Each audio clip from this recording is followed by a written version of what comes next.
What made Ronaldinho different? This is 10% luck, 20% skill. Why did so many modern footballers grow up idolizing him?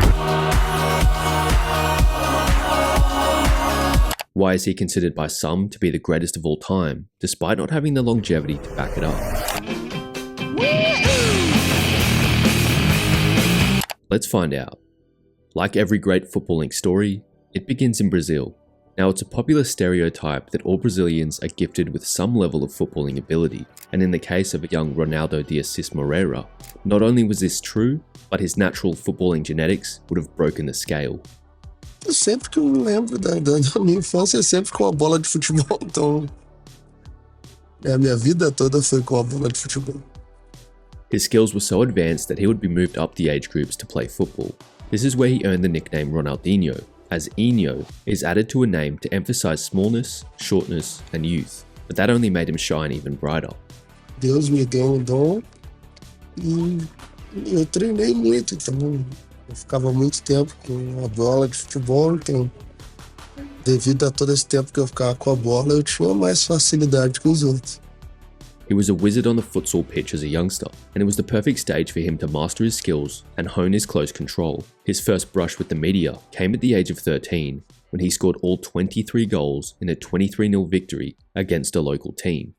In 1998, at 18, he made his professional debut for Grêmio in the Copa Libertadores. In 1999, he made his international debut for Brazil in a friendly against Latvia. 3 days later, he was part of Brazil's Copa America squad, who would go on to win the competition. His stock was rising rapidly in world football, and in 2001, Arsenal wanted him, but the move collapsed as he had not played enough international matches to obtain a work permit. He instead moved to Paris Saint-Germain. Bear in mind, at this time, PSG are a mid-table Ligue 1 side, and not the juggernaut that we know today. Despite this, they still had a very talented team, including the likes of Nicolas Anelka and JJ Okocha. Okocha, renowned for his skill and dribbling ability, was somewhat of a mentor to Ronaldinho. The Brazilian picked up a few of his skill moves and saw that you could make a career out of playing football for the fun of the game. A alegria que as pessoas enxergavam me ver jogando futebol era exatamente aquilo que eu estava vivendo, então. So Ronaldinho took that joy to the 2002 World Cup as part of a formidable offensive unit with Ronaldo and Rivaldo. He appeared in 5 matches during the tournament, scored 2 goals and provided 3 assists. The most memorable match took place in the quarter-final against England. With Brazil trailing after Michael Owen's strike, Ronaldinho turned the game around. A trademark run through the English team before assisting Rivaldo, and a 40-yard free kick beating out David Seaman put the world on notice. He was also sent off in that game, but returned to Brazil's starting lineup for the 2-0 victory over Germany in the final, as Brazil won its record 5th World Cup title, and Ronaldinho was now a household name. He was just a joke of a footballer. This guy, for 2 or 3 years, the best player on the planet. Played with a smile on his face. He'd done things on a football pitch that no one even contemplated trying.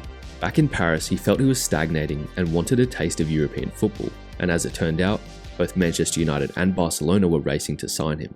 But as you'll know, Barcelona would win that race, and Ronaldinho would be heading to Spain for 32 million euros. And it didn't take long for him to announce himself. He scored his first competitive goal in La Liga against Sevilla at 1:30 AM local time. But being a renowned party animal, he definitely knew how to turn up after midnight. He had found his home in Barcelona and changed the course of history for the club.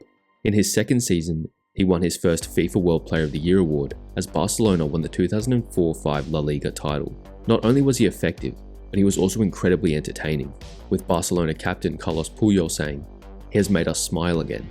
Ronaldinho was must-see TV, and the season that followed is considered the best in his career. He scored 26 goals and provided 24 assists, and was integral in Barcelona winning the 2006 UEFA Champions League, their first in 14 years. They won another La Liga title, as Ronaldinho received the 2005 Ballon d'Or, and his second FIFA World Player of the Year. Players like Messi and that were looking at him like the Messiah. This guy transcends football for me. Ronaldinho, he is as strong as Essien. He's built differently. He blew my mind playing against him because he had everything. You can't disregard him because culturally he means so much to the football fans. During that season, after scoring 2 solo goals in El Clasico, Ronaldinho became the second Barcelona player after Diego Maradona in 1983 to receive a standing ovation from Real Madrid fans at the Santiago Bernabeu. He was the face of football, but still made time for the new generation. When you was coming through the academy, who did you look up to? Yeah, I remember especially Ronaldinho, because Ronaldinho for me is the best player that I see, that I saw as a fan, that I played in my football career. The influence he had on Lionel Messi, from assisting his first ever goal to welcoming him into the locker room, cannot be understated. Del equipo y bueno, que aprendí muchísimas cosas estando al lado de él, agradecido por cómo me trató desde el primer momento, porque fue una ayuda muy grande para mí, porque nunca es fácil llegar con 16 años, meterte a un vestuario, más por la manera de ser mía, y bueno, él me hizo todo más fácil por la persona que era, ¿no? Toda esa gente creo que el club está agradecido por lo que hizo Ronaldinho. Despite being a superstar, he was never afraid to share the limelight. Barcelona venía a Los Angeles. Ronaldinho fue un amigo mío. Estaba allí hablando con Ronaldinho y Ronaldinho me dice, Kobe, mira, te voy a presentar el juego que va a ser el mejor juego de todos los tiempos.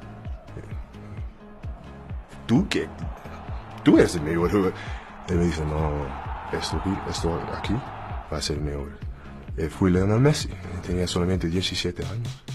So what was it that made Ronaldinho different? Well, he played to entertain, like Adel Taarabt or Hatem Ben Arfa, but he also performed at the very highest level, like Cristiano Ronaldo and Lionel Messi.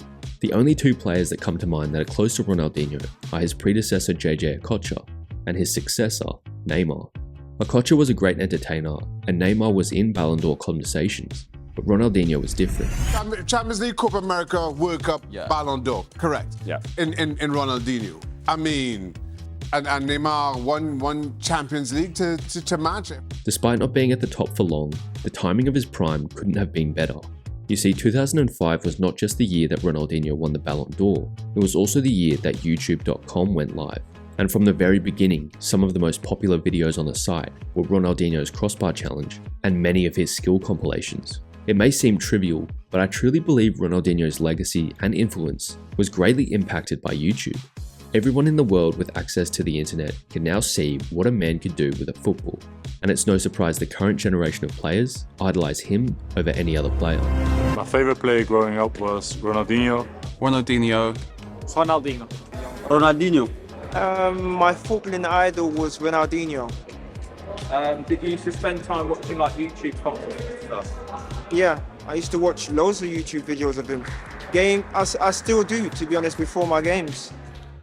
After a Serie A title with AC Milan, his career would slowly wind down as the years of partying caught up with him. The legacy of Ronaldinho cannot be just left to the side of, you know what, he was a great player, he was very skillful, he did a lot of magical things out on the field, he achieved everything there was to achieve in the game. There's also a legacy of a guy that enjoyed to party and enjoyed the nightlife and enjoyed everything that came with being Ronaldinho. You don't end up in jail in Paraguay with a fake passport if there are some difficulties in your life trying to figure out what's right and what's wrong. He's the only player ever to have won a World Cup, a Copa America, a Confederations Cup, a Champions League, a Copa Libertadores, and a Ballon d'Or. In 2004, he was named by Pelé in the FIFA 100 list of the world's greatest living players, and in 2009, he was voted the World Player of the Decade for the 2000s. In the years to come, how would you like people to remember Ronaldinho? Quero que lembrem do cara que foi o cara mais feliz do mundo jogando futebol, né? Acho que é assim que eu quero que as pessoas lembrem. Thanks for watching.